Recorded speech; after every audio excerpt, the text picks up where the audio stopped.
ಮಹತ್ವದ ವಿಚಾರಗಳನ್ನ ಹೈಕಮಾಂಡ್ ಮಟ್ಟದಲ್ಲಿ ಚರ್ಚೆ ಮಾಡಲಿದ್ದಾರೆ ಅನ್ನುವಂಥ ಮಾಹಿತಿ. ಈ ಉಭಯ ನಾಯಕರ ದೆಹಲಿ ಭೇಟಿಯ ಸಂದರ್ಭದಲ್ಲಿ ನಾಯಕತ್ವ ಗೊಂದಲ, ಸಂಪುಟ ಪುನರ್ರಚನೆಯ ಬಗ್ಗೆ ಚರ್ಚೆಯಾಗುವಂತಹ ಸಾಧ್ಯತೆ ಇದೆ. ಎಲ್ಲಕ್ಕಿಂತ ಮುಖ್ಯವಾಗಿ ರಾಜ್ಯಸಭಾ ಚುನಾವಣೆ ಜೂನ್ 18ನೇ ತಾರೀಕು ನಡೆಯುತ್ತೆ. ಅದಕ್ಕೆ ಸಂಬಂಧಪಟ್ಟ ಹಾಗೆ ಅಭ್ಯರ್ಥಿಗಳ ಆಯ್ಕೆಗೆ ಸಂಬಂಧಪಟ್ಟ ಹಾಗೆ ಚರ್ಚೆಯಾಗುವಂತಹ ಸಾಧ್ಯತೆ ಇದೆ. ಅದರ ಜೊತೆಗೆ ವಿಧಾನ ಪರಿಷತ್ಗೆ ನಾಮನಿರ್ದೇಶನ ಸೇರಿದಂತೆ ಉಭಯ ನಾಯಕರನ್ನ ಕೂರಿಸಿಕೊಂಡು ಹಲವು ವಿಚಾರಗಳಿಗೆ ಸಂಬಂಧಪಟ್ಟ ಹಾಗೆ ಹೈಕಮಾಂಡ್ ನಾಯಕರು ಚರ್ಚೆಯನ್ನ ಮಾಡಲಿದ್ದಾರೆ ಅನ್ನುವಂಥ ಮಾಹಿತಿ ಲಭ್ಯವಾಗ್ತಾ ಇದೆ. 4 ಪ್ರಮುಖ ವಿಚಾರಗಳು. ಒಂದು, ಎಲ್ಲಕ್ಕಿಂತ ಇಂಪಾರ್ಟೆಂಟ್ ಆಗಿರೋದು ನಾಯಕತ್ವ ವಿಚಾರಕ್ಕೆ ಸಂಬಂಧಪಟ್ಟ ಹಾಗೆ ಎದ್ದಿರುವಂತಹ ಗೊಂದಲ. ಆ ಗೊಂದಲ ಶುರುವಾಗಿ ಹೆಚ್ಚು ಕಮ್ಮಿ 1 ವರ್ಷ ಆಗ್ಬಿಡ್ತು. ನವೆಂಬರ್ನಿಂದ ಅದು ಸ್ವಲ್ಪ ತೀವ್ರ ಸ್ವರೂಪವನ್ನ ಪಡ್ಕೊಳ್ತು. ಎರಡೂ ಬಣಗಳ ನಡುವೆ ವಾಗ್ಬಾಣಗಳು, ಎರಡೂ ಬಣಗಳ ನಡುವೆ ಆ ಹೇಳಿಕೆಗಳ ತಾಕಲಾಟಗಳು ಆರಂಭ ಆಗ್ಬಿಟ್ವು. ಬಟ್ ಹೈಕಮಾಂಡ್ ನಾಯಕರು ಇದನ್ನ ತಣ್ಣಗಾಗಿಸುವಂತಹ ಪ್ರಯತ್ನ ಅಥವಾ ಇದನ್ನ ಅಟೆಂಡ್ ಮಾಡುವಂತಹ ಪ್ರಯತ್ನಕ್ಕೆ ಗೋಜಿಗೆ ಹೋಗ್ಲಿಲ್ಲ.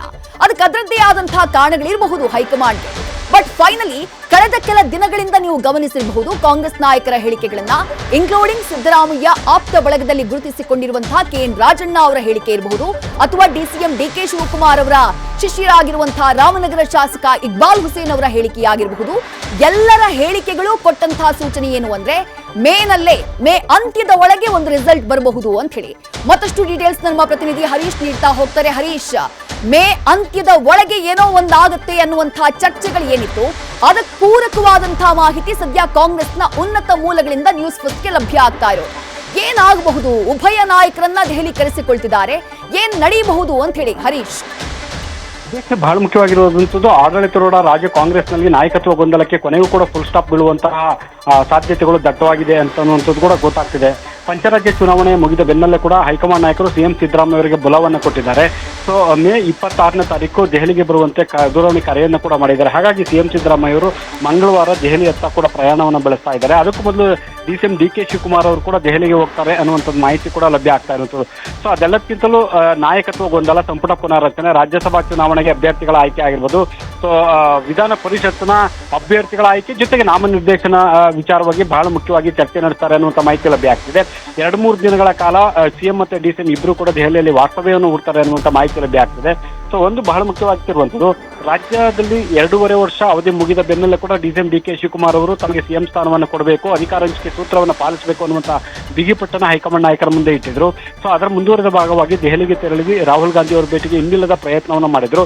ಸೊ ಒಂದು ಹಂತದಲ್ಲಿ AICC ಅಧ್ಯಕ್ಷ ಮಲ್ಲಿಕಾರ್ಜುನ ಖರ್ಗೆ, AICC ಪ್ರಧಾನ ಕಾರ್ಯದರ್ಶಿ KC ವೇಣುಗೋಪಾಲ್ ಮತ್ತು ಉಸ್ತುವಾರಿ ರಣದೀಪ್ ಸಿಂಗ್ ಸುರ್ಜೇವಾಲಾ ಇವರ ಮುಂದೆ ತಮ್ಮ ಅಭಿಪ್ರಾಯಗಳನ್ನ ಕೂಡ ವ್ಯಕ್ತಪಡಿಸಿದ್ರು. ತಮಗೆ CM ಸ್ಥಾನ ಕೊಡಲೇಬೇಕು ಅನ್ನುವಂಥ ಬಿಗಿಪಟ್ಟ ನಡೆದಿದ್ರು. ಆದರೆ ಬದಲಾದ ಸನ್ನಿವೇಶದಲ್ಲಿ ಹೈಕಮಾಂಡ್ ನಾಯಕರು ಅಷ್ಟು ಆಸಕ್ತಿ ತೋರಿಸದ ಕಾರಣಕ್ಕಾಗಿ ಸೊ ಅದು ಅಂತಿಮವಾಗಿ ಕೂಡ ಈಗ ಕಾಲ ಕೂಡಿ ಬಂದಂತೆ ಕಾಣಿಸ್ತೈತೆ. ಆದರೆ ಈಗ ನಾಯಕತ್ವ ಬದಲಾವಣೆಗೆ ಕೈ ಹಾಕುತ್ತಾ ಅಥವಾ ಯಥಾಸ್ಥಿತಿಯನ್ನು ಮುಂದುವರಿಸುತ್ತಾ ಕೇವಲ ಸಂಪುಟ ಪುನರ್ರಚನೆಗೆ ಕೈ ಹಾಕಿ ನಾಯಕತ್ವ ವಿಚಾರಕ್ಕೆ ಸಂಬಂಧಪಟ್ಟಾಗಿ ಗೊಂದಲ ಆಗಬಾರ್ದು ಅನ್ನುವಂಥ ಸೂಚನೆಯನ್ನು ಕೊಟ್ಟು ಕಳಿಸುತ್ತಾ ಅನ್ನುವಂಥ ಸಾಕಷ್ಟು ಕುತೂಹಲ ಮೂಡಿಸಿದೆ.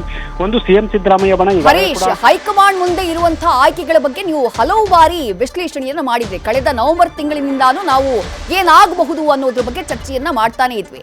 ಬಟ್ ಈಗ ಕ್ಲೈಮ್ಯಾಕ್ಸ್ ಹಂತಕ್ಕೆ ಬಂದಿರೋ ಹಾಗೆ ಕಾಣಿಸ್ತಾ ಇದೆ ಹರೀಶ್. ಯಾಕಂದ್ರೆ ಕಾಂಗ್ರೆಸ್ನ ಹಲವು ನಾಯಕರು ನೋಡಿ, ಇನ್ಕ್ಲೂಡಿಂಗ್ ರಾಜಣ್ಣ ಅವರು, ಎಲ್ಲೋ ನಾಯಕತ್ವ ಬದಲಾವಣೆ ಆಗೇ ಬಿಡುತ್ತೆ ಅನ್ನುವಂಥ ಅರ್ಥದಲ್ಲಿ ಮೊನ್ನೆ ಮಾತನಾಡ್ಬಿಟ್ರು. ಪರಮೇಶ್ವರ್ ಅವರ ಹೆಸರನ್ನ ಟಾಸ್ ಮಾಡ್ಬಿಟ್ರು ಮತ್ತೊಮ್ಮೆ. ಹಾಗಾಗಿನೇ ಹೈಕಮಾಂಡ್ಗೆ ಅಷ್ಟೇ ಈಸಿ ಇದೆಯಾ? ಏನೇ ನಿರ್ಧಾರವನ್ನ ತೆಗೆದುಕೊಂಡ್ರು ಎಲ್ಲರನ್ನ, ಎರಡೂ ಬಣದವರನ್ನ, ಅದರಲ್ಲೂ ಪ್ರಮುಖವಾಗಿ ಸಿದ್ದರಾಮಯ್ಯ ಹಾಗೆ DK ಶಿವಕುಮಾರ್ ಅವರಿಬ್ಬರ ವಿಶ್ವಾಸವನ್ನ ಉಳಿಸಿಕೊಂಡು ಅವರಿಬ್ಬರು ಒಪ್ಪೋ ರೀತಿ ಒಂದು ತೀರ್ಮಾನವನ್ನ ತೆಗೆದುಕೊಳ್ಬೇಕಾಗತ್ತೆ. ಏನು ಮಾಡಬಹುದು ಹೈಕಮಾಂಡ್ ಅಂತ ಹೇಳಿ ಹರೀಶ್? ವಿದೇಶಿ ಬಹಳ ಮುಖ್ಯವಾಗಿರುವಂಥದ್ದು, ಹೈಕಮಾಂಡ್ ನಾಯಕರು ಯಾವುದೇ ತೀರ್ಮಾನ ತೆಗೆದುಕೊಂಡ್ರು ಕೂಡ ಅಷ್ಟು ಸುಲಭ ಸಾಧ್ಯ ಅಲ್ಲ ಅನ್ನುವಂಥ ಸ್ಪಷ್ಟ ಮಾಹಿತಿ ಕೂಡ ಈಗ ಇರುವಂಥದ್ದು. ಯಾಕಂತಂದ್ರೆ ಒಂದು CM ಸಿದ್ದರಾಮಯ್ಯ ಅವರ ಬದಲಾವಣೆ ಅಷ್ಟು ಸುಲಭ ಸಾಧ್ಯ ಅಲ್ಲ ಅನ್ನುವಂತಹ ಅರಿವು ಕೂಡ ಹೈಕಮಾಂಡ್ ನಾಯಕರ ಗಮನಕ್ಕಿದೆ.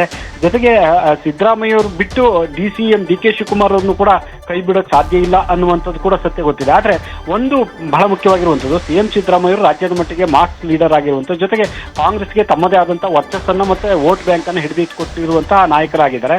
ಸೊ ಅಹಿಂದ ಪ್ರಶ್ನಾತೀತ ನಾಯಕರು ಕೂಡ ಅಹಿಂದ ವರ್ಗಗಳ ನಾಯಕರಾಗಿದ್ದಾರೆ. ಸೊ ಅದೆಲ್ಲಕ್ಕಿಂತಲೂ ಕೂಡ ರಾಹುಲ್ ಗಾಂಧಿ ಅವರು ದೆಹಲಿಯಲ್ಲಿ ಕೂಡ ಹಿಂದುಳಿದ ವರ್ಗಗಳ ಚಾಂಪಿಯನ್ ಅಂತ CM ಸಿದ್ದರಾಮಯ್ಯವ್ರನ್ನ ಗುಣಗಾನ ಮಾಡಿದ್ರು. ಹಾಗಾಗಿ ಇಡೀ ದೇಶದಲ್ಲಿ ಕೂಡ ಹಿಂದುಳಿದ ವರ್ಗವನ್ನ ಎಲ್ಲ ಹಿಡಿದಿಟ್ಕೊಳ್ಬೇಕಾಗುತ್ತೆ ಮುಂದಿನ ಚುನಾವಣೆಗೆ ಅನ್ನುವಂತ ಅಭಿಪ್ರಾಯಗಳನ್ನು ಕೂಡ ವ್ಯಕ್ತಪಡಿಸಿದ್ರು. ಈ ಒಂದು ಹಂತದಲ್ಲಿ CM ಸಿದ್ದರಾಮಯ್ಯವ್ರನ್ನ ಅದು ಹಿಂದುಳಿದ ವರ್ಗಗಳ ನಾಯಕನನ್ನು ಬದಲಾವಣೆ ಮಾಡುತ್ತಾ ಅನ್ನುವಂತ ಪ್ರಶ್ನೆ ಸಹಜವಾಗಿ ಮೂಡಿದೆ. ಅದೆಲ್ಲಕ್ಕಿಂತಲೂ ಕೂಡ ಕಾಂಗ್ರೆಸ್ ಅಧಿಕಾರದಲ್ಲಿ ಇರುವಂತಹ 4 ರಾಜ್ಯಗಳ ಪೈಕಿ ಕರ್ನಾಟಕದಲ್ಲಿ ಮಾತ್ರ ಹಿಂದುಳಿದ ವರ್ಗಗಳ ಮುಖ್ಯಮಂತ್ರಿ ಇರುವಂಥದ್ದು. ಸೊ ಉಳಿದಂತೆ ಕೂಡ ಹಿಮಾಚಲ ಪ್ರದೇಶ ಆಗಿರ್ಬೋದು, ಮತ್ತೆ ಇಲ್ಲಿ ತೆಲಂಗಾಣ ಆಗಿರ್ಬೋದು, ಕೇರಳ ಆಗಿರ್ಬೋದು, ಇಲ್ಲೆಲ್ಲವೂ ಕೂಡ ಮೇಲ್ವರ್ಗದ ಮುಖ್ಯಮಂತ್ರಿಗಳು ಇರುವಂಥದ್ದು. ಕರ್ನಾಟಕದಲ್ಲಿ ಮಾತ್ರ ಏಕೈಕ ಹಿಂದುಳಿದ ವರ್ಗಗಳ ಮುಖ್ಯಮಂತ್ರಿ ಇದೆ. ಈ ಒಂದು ಸನ್ನಿವೇಶದಲ್ಲಿ CM ಸಿದ್ದರಾಮಯ್ಯ ಅವರ ಬದಲಾವಣೆಗೆ ಕೈ ಹಾಕುತ್ತಾ ಹೈಕಮಾಂಡ್ ಅನ್ನುವಂಥ ಯಕ್ಷ ಪ್ರಶ್ನೆ ಇದೆ. ಹಾಗಾಗಿ CM ಸಿದ್ದರಾಮಯ್ಯ ಅವರ ವಿಚಾರಕ್ಕೆ ಯಾವುದೇ ರೀತಿಯಲ್ಲಿ ಕೂಡ ಸ್ಪಷ್ಟ ತೀರ್ಮಾನ ಕೈಗೊಳ್ಳಲಾಗದೆ ಒಂದು ನಾಯಕತ್ವ ವಿಚಾರ ಗೊಂದಲ ಸೃಷ್ಟಿ ಆಗಬಾರ್ದು ಅನ್ನುವಂಥ ನಿಟ್ಟಿನಲ್ಲಿ ಕೂಡ ಒಂದು ಹಂತದಲ್ಲಿ DCM DK ಶಿವಕುಮಾರ್ ಅವರಿಗೆ ಮನವರಿಕೆ ಮಾಡಿಕೊಡ್ತಕ್ಕಂಥ ಒಂದು ಪ್ರಯತ್ನ ಸಾಧ್ಯತೆಗಳು ಇದ್ದಂತೆ ಕಾಣಿಸ್ತಾ ಇದೆ.